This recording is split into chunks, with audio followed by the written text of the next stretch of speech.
Hello guys, welcome to my channel. ఈ రోజు అయితే మేము తిరుపతి అయితే వెళ్తున్నామండి. ఎస్ఎస్డి టోకెన్స్ తీసుకోవడానికి తిరుమల దర్శనానికి అయితే వెళ్దాం అనుకుంటున్నాము. ఏంటో మేము ఎప్పుడు వెళ్దాం అనుకున్నా సడన్ గా ప్లాన్ వేసుకుంటాం అనమాట. ముందు రోజు ఏదో న్యూస్ లో అయితే చూసాము తిరుమల చాలా ఖాళీగా ఉందని. అప్పటికే అనుకుంటున్నాము ఫ్రైడే కదా ఖాళీ ఉంటుందో ఉండదో అని చెప్పి ఇంకేం అనుకున్నామో ఫస్ట్ అయితే వెళ్ళాము. ఇక్కడైతే విష్ణు నివాసం దగ్గరికి అయితే వచ్చామండి. ఇంకా మనకైతే స్టేషన్ దగ్గర ఉంటది, అంటే స్టేషన్ ముందే ఉంటది. అక్కడైతే 9 కి అయితే స్టార్ట్ అవుతాయని చెప్పారు. ఇంక అంతలోకి ఇక్కడైతే ఒక కాయలు అయితే చూసాము. నేను ఒకసారి వీడియో పెట్టాను కదండి, ఇవి చెక్కలు అని వక్కల్లో వాడతారు కదా అవి అని. అవి అయితే చూసి తీసుకున్నాం అన్నట్టు, భలే అనిపించాయి.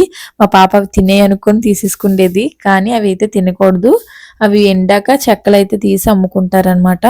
ఇంక నెక్స్ట్ అలాగ 9 o'clock వరకు మళ్ళీ బయటికి వెళ్ళి ఇంటికి వెళ్ళి వచ్చి కన్నా ఇంక ఇక్కడ ఇలా పార్క్ అయితే పాప కూడా కొంతసేపు ఆడుకుంటదని ఇక్కడైతే పార్క్ వచ్చామండి. వినాయక సాగర్ పార్క్ తిరుపతిలో చాలా బాగుంటది. ఫ్రీ ఎంట్రన్స్ అనమాట. చక్కగా హ్యాపీగా ఉండొచ్చు. ఈవినింగ్ అయితే మొత్తం ఇక్కడ క్రౌడే ఉంటది, ఫుల్ జనాలు అయితే ఉంటారండి. మంచిగా వాకింగ్, చాలా పెద్ద పార్క్. ఆల్రెడీ ఒకసారి చెప్పాను, ఇక్కడికి వచ్చాక లైవ్ కూడా పెట్టాను మన వాళ్ళకి. ఇంకా అప్పుడైతే టైం వచ్చేసి 6 అలా అయిపోయిందండి, కానీ జనాలు వస్తూనే ఉన్నారు. ఇక్కడ ఏంటంటే తిరుపతిలో త్వరగా అయితే నైట్ అవ్వట్లేదు, పగలు ఎక్కువ ఉంటుందన్నమాట. నైట్ అవ్వదు, ఇంకా ఎండ కాస్తూనే ఉంటది. ఇప్పటికి కూడా ఎండ చూసారు ఎలా ఉందో. ఇగోండి స్వామివారి మొహం అన్నమాట, అంటే ఆకారం.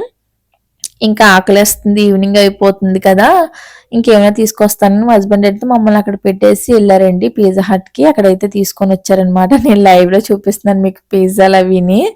ఇంకా అవి అయితే కూర్చొని తింటున్నాం. నా ఫేవరెట్ ఇదైతే అండి.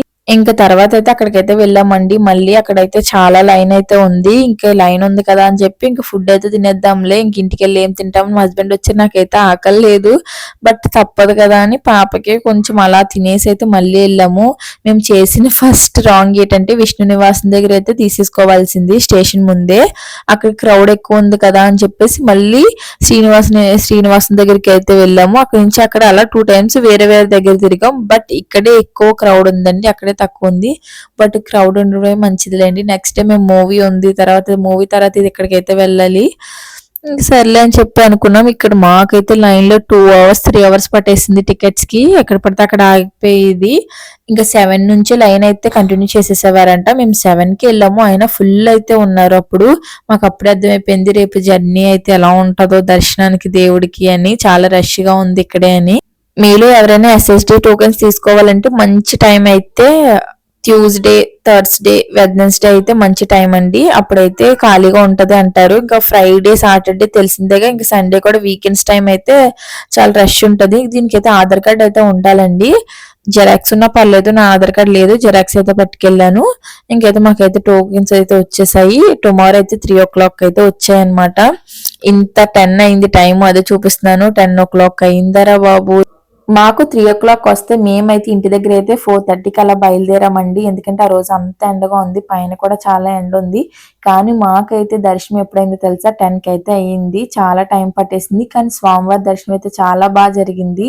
మీకు కూడా ఎలాంటి డౌట్స్ ఉన్నా దీని గురించి అయితే కామెంట్ సెక్షన్ లో కామెంట్ చేయండి. ఎస్ఎస్టీ టోకెన్ వల్ల కొంచెం ఫ్రీ దర్శనం, మీకు కూడా ఆ స్వామివారి దర్శనం త్వరలో అవ్వాలని మనస్ఫూర్తిగా కోరుకుంటున్నాను. అంతే ఈ వీడియో. నా వీడియో నచ్చితే లైక్ చేయండి, సబ్స్క్రైబ్ టు మై ఛానల్.